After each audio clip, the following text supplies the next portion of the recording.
What's up, good people? Welcome back to another episode of Undrafted Views. We're here. We talk sports from the sidelines. And today we're going to talk about the 2021 NBA Conference Semifinals. Let's get into it. The Milwaukee Bucks and the Brooklyn Nets are finally going to square off in the Eastern Conference. Is this the most anticipated matchup? Yes. Come on, it's a battle of the big threes. Mm-hmm. That's what it is. So yes, I think it is most anticipated. And in fact, if the Bucks, not that I have them, but if the Bucks come out of this series, the Nets are going to look really bad. They did all of this finagling to get some of the best players in the league on one roster, and it didn't work. Mm-hmm. Let's just rewind a little bit. You say you don't have the Bucks coming out of this series?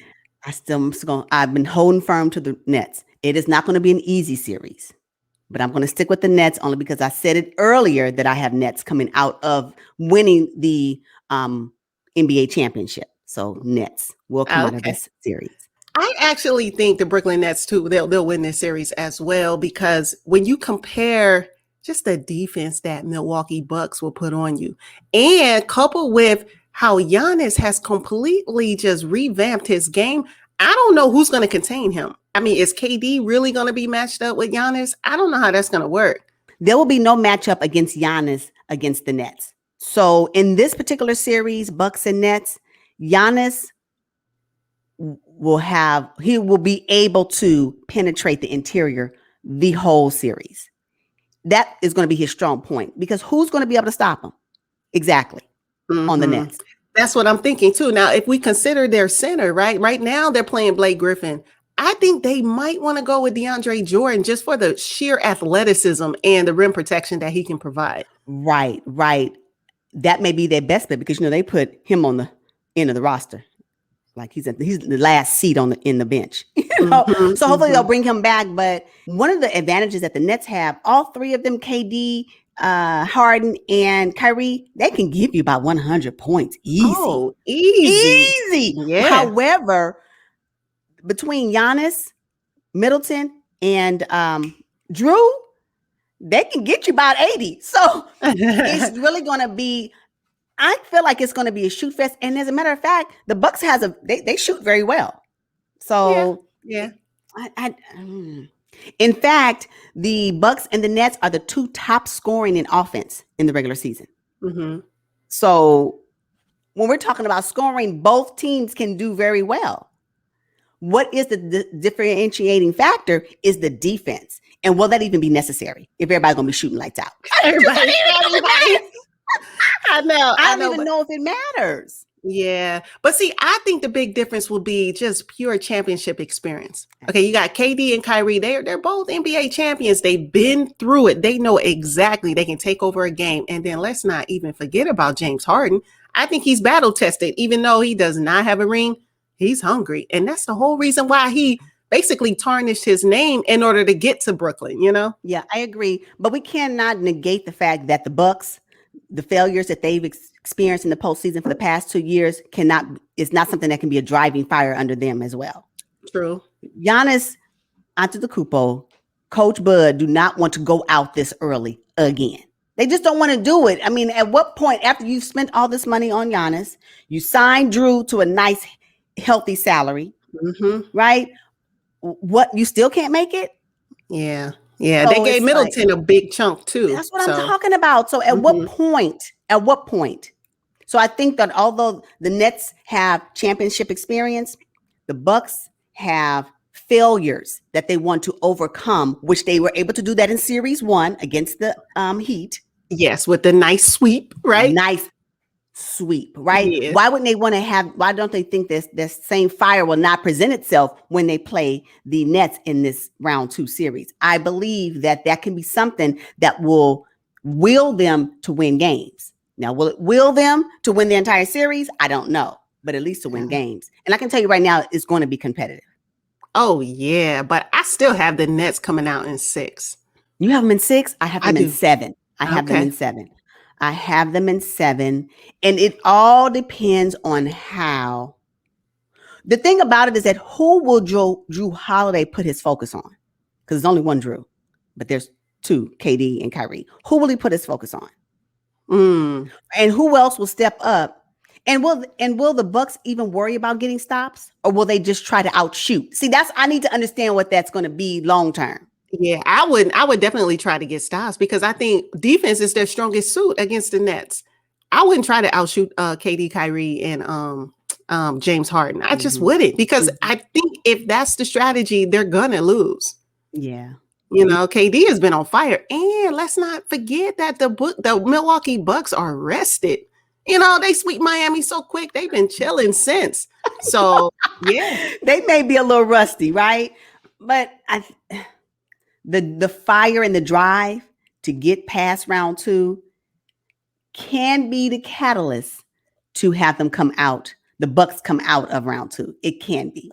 Again, every team is one injury away of being eliminated. Let's just go ahead and say that again. As we have seen. But what I want these teams to do, if one of your players is injured, and I'm getting on my soapbox right now. If somebody's injured on your team, I'm going to still need the other players to put forth effort, because all you can control is your effort. I'm stepping back down. Okay. All right. That's a true statement. Oh my goodness. Now, all right. I'm concerned about the depth on both of the rosters. What do you think about their depth? I think it's okay. And one person we didn't mention though is Joe Harris. Sniper. They're +1. Big 3 +1. Remember? Yeah. Joe Harris, don't let him get hot. We talking about, everybody's focused on the big 3. Ain't nobody thinking about Joe Harris. And yeah. And it's funny you mentioned that, because if for some reason Drew Holiday is able to perhaps contain one of the big 3, and one of the big 3 may be whoever it is, the Nets always have a +1 in Joe Harris, so they back to 3 again. So it's kind of like, yeah, the big 3 +1.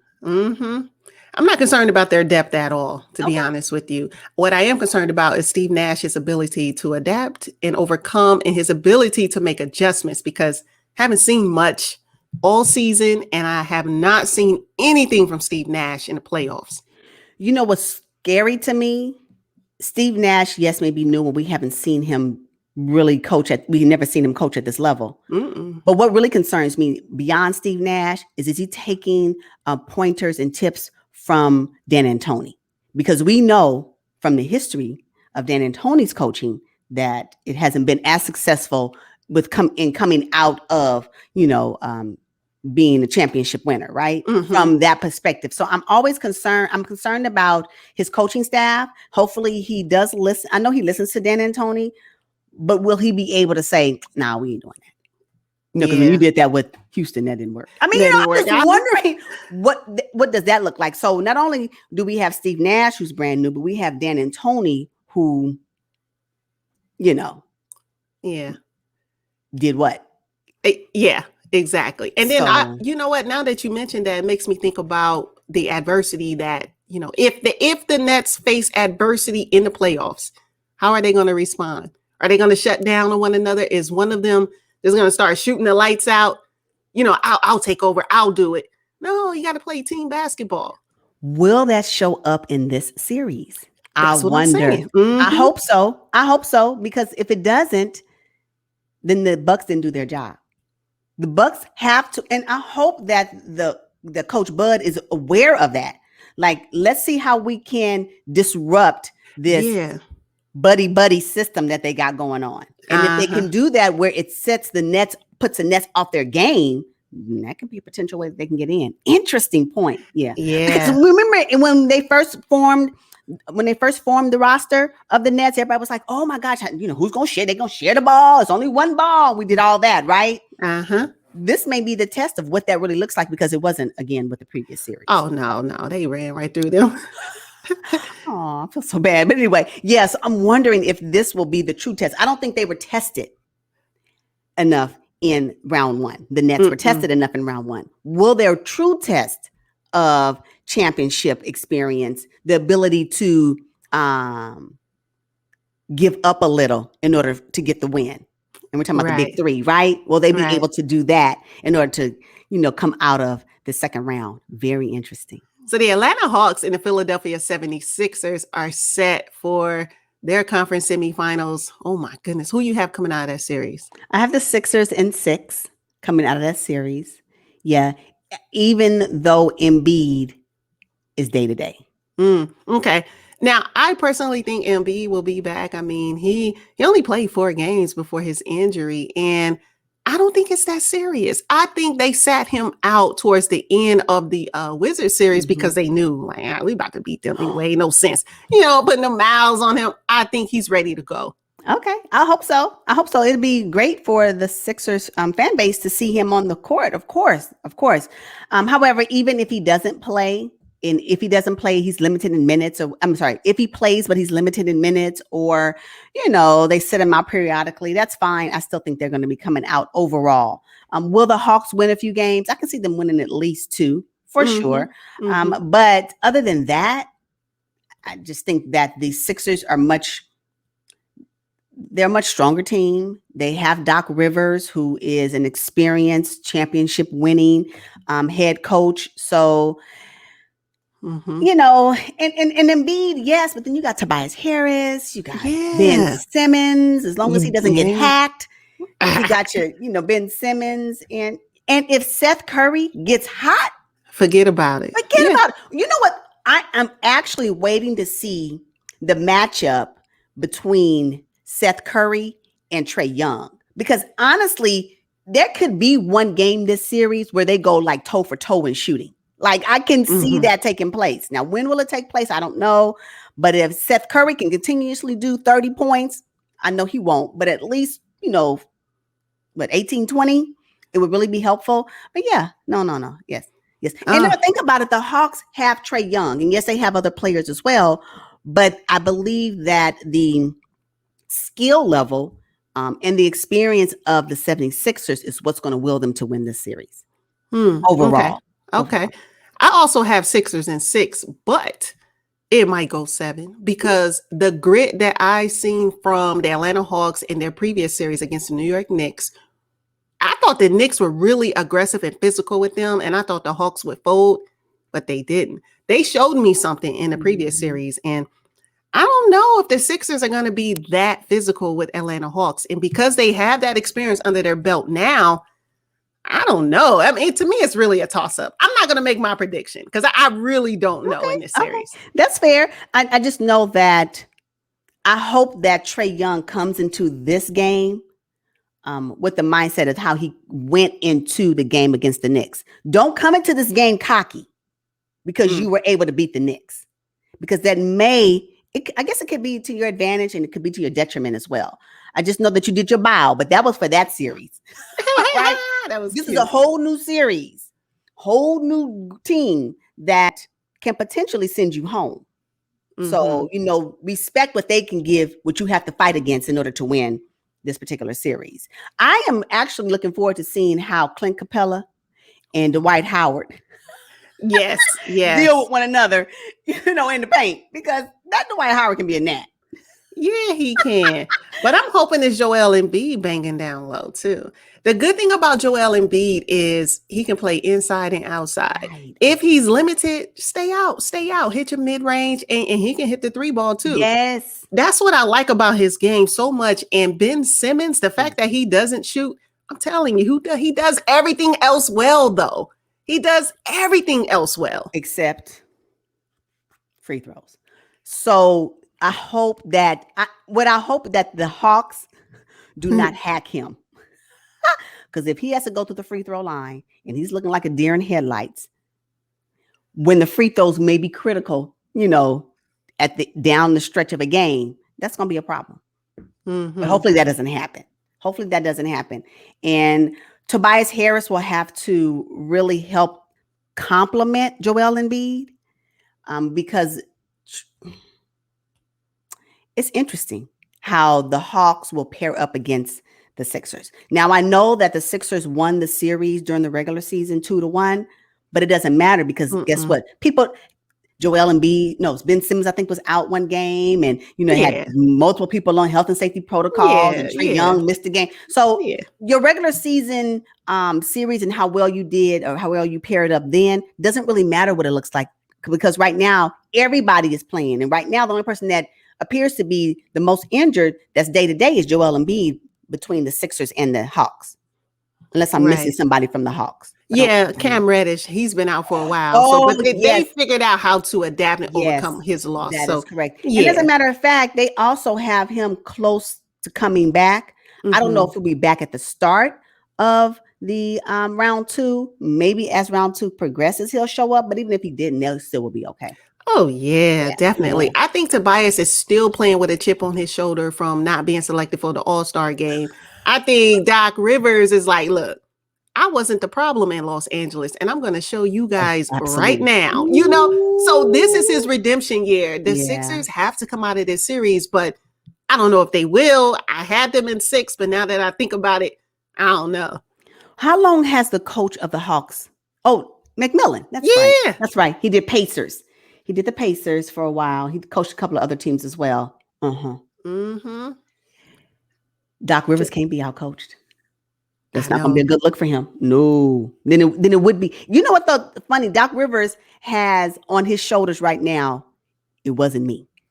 Right. He has to prove that it wasn't me with the Mhm. Clippers. He has to Mhm. prove it. Ooh. Yeah.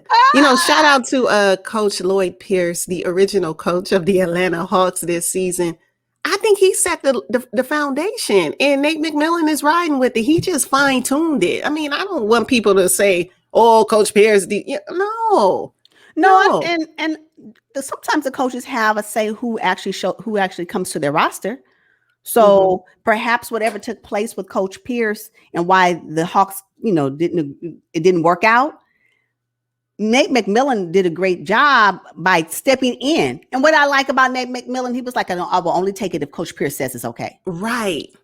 It's like, I'm not going to do that. That's my buddy, but if he says it's okay, then I'll take it. And they've been able to connect. So that's great. Yeah. No, totally. Yeah. Totally. Yeah.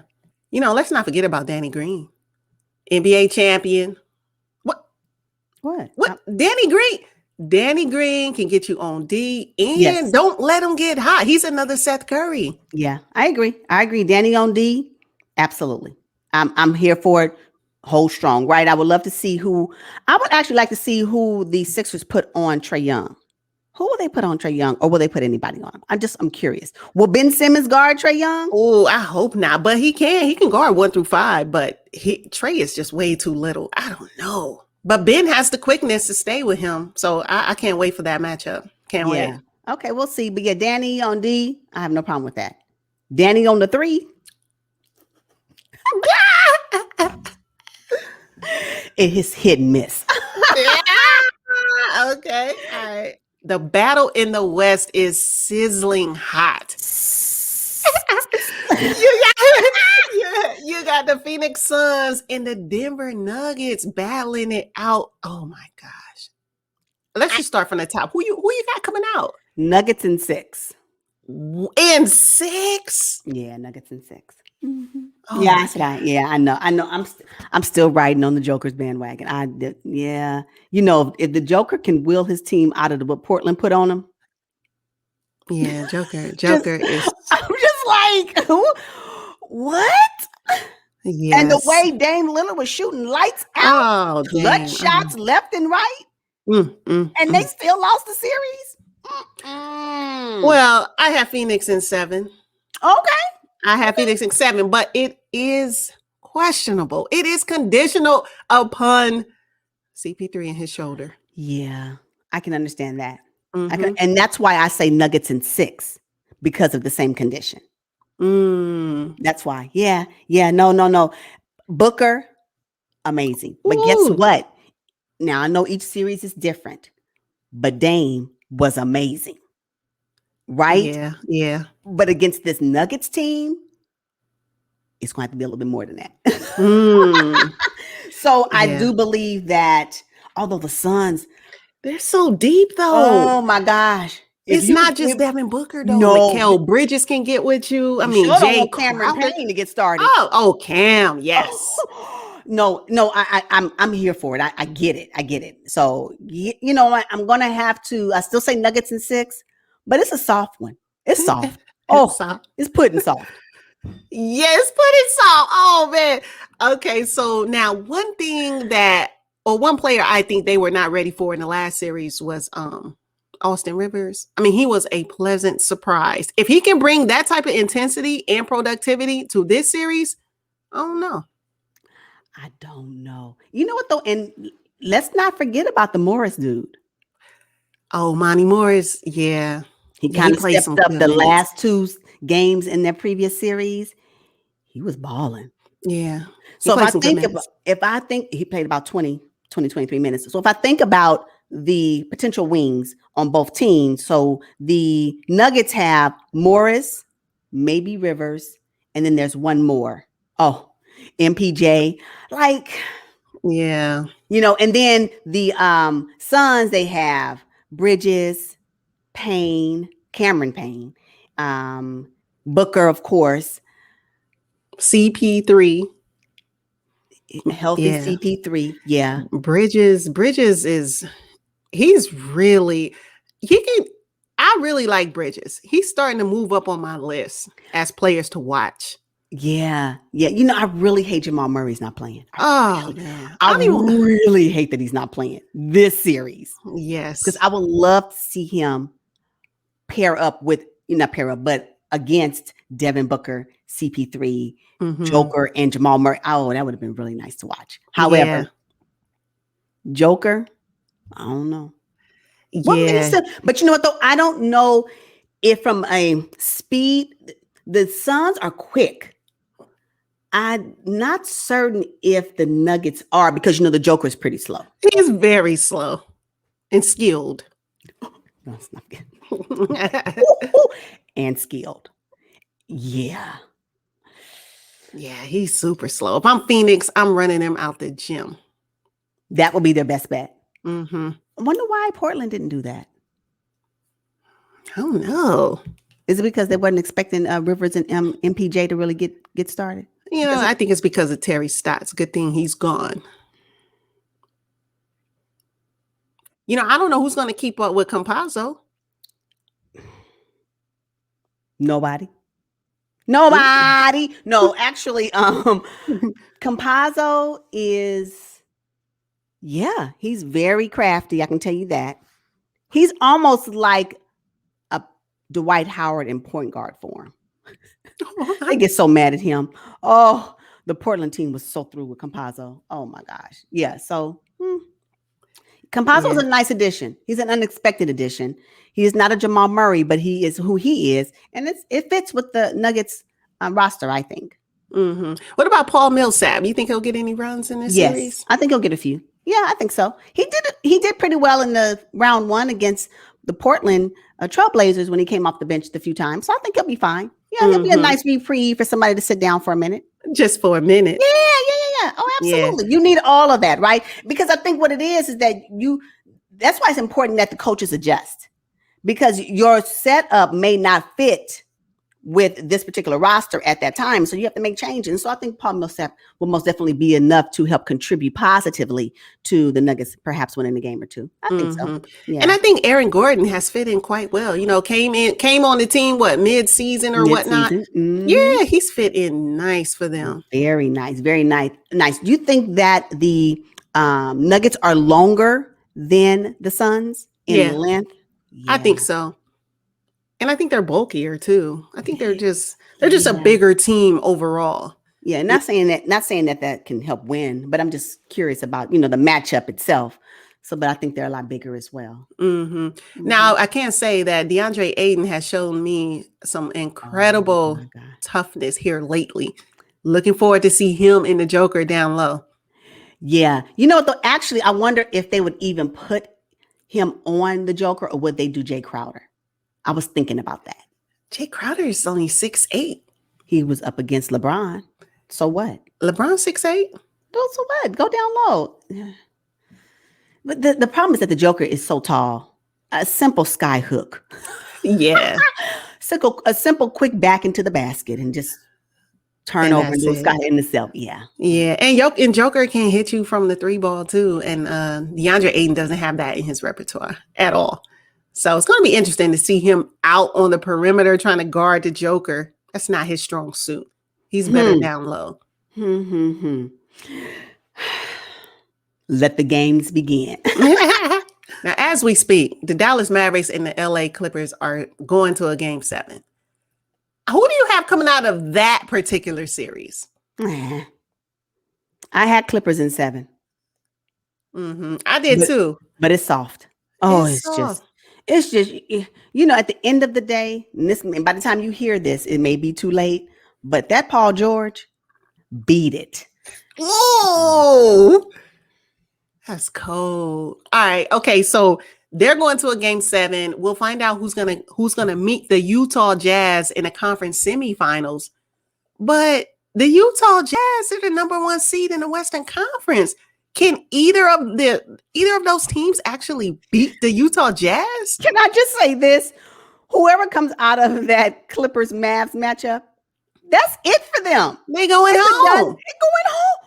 Either you go home in round 1 or you're going to go home in round 2, but you're going home. Yeah. Neither one of those teams are going to beat the Utah Jazz. Ain't going to happen. No, I have whoever they play, Utah going to win in 5. Whoever they play. Oh, yeah. 5? Oh, yeah. 5. 5 is disrespectful. Okay. Now, Mike Conley, as we speak right now, he has a mild hamstring strain. If he can't go, that changes the whole dynamic of the series. I'm not sure it does. You know why? Because you still have Donovan Mitchell. And all you need to do is just insert Joe Ingles back into the starting lineup. Although I prefer Joe Ingles coming off the bench, just insert Joe Ingles back into the starting lineup and then you're whole again. I mean, Mike Conley puts up nice numbers, but I think they can do it without Mike Conley for the first few games. They can't do it without Donovan Mitchell, though. No, that's what I'm saying. Yeah. So that's why I'm not as concerned as I was when Donovan Mitchell did not play in game 1 of round 1. They lost that game, right? So without Conley, yes, it may be an impact, but not a greater impact than it was when Donovan Mitchell didn't play. So yeah, I think they can adjust. Okay. And then let's not forget about Jordan Clarkson coming off the bench. He really could be a starter at moment's notice. That's what I'm saying. So you tell me Mavs and Clippers, what bench player gonna do that? No. That's what I'm talking about. So I'm like, it don't even, you know what? Whoever wins round 1 between the Clippers and Mavs, congratulations. Because by the time this video posts, you guys would have already been sealed the deal. Congratulations. Get your fishing gear ready. Because you're going home. You going home for sure. Oh my God. Yeah. I have to agree with you on that. I don't even really have much to say after that. I would, the series will be fun to watch. But if it goes to 7, I would be surprised. Yeah. It's Utah for me. Utah in what? Utah in 6. Okay, you at least give the other team 2 wins. Yeah, because 5 is disrespectful. Yeah, but I don't want Utah to waste their time. Get you some more rest so you can get ready for this conference finals, because that's what your next stop is. True. Oh my gosh. Yeah. The conference finals. I know we're not there yet, but I have Phoenix coming out of their series, and I have Utah coming out of this one that we're talking about. Be nice. Phoenix and Utah in the Western Conference. Western Conference Finals. Nice matchup. All right, you guys, we are going to wrap up this episode. Make sure you drop down in the comments. Let us know what you think about this. And we will see you guys on the next one. But until then, Peace. Peace out.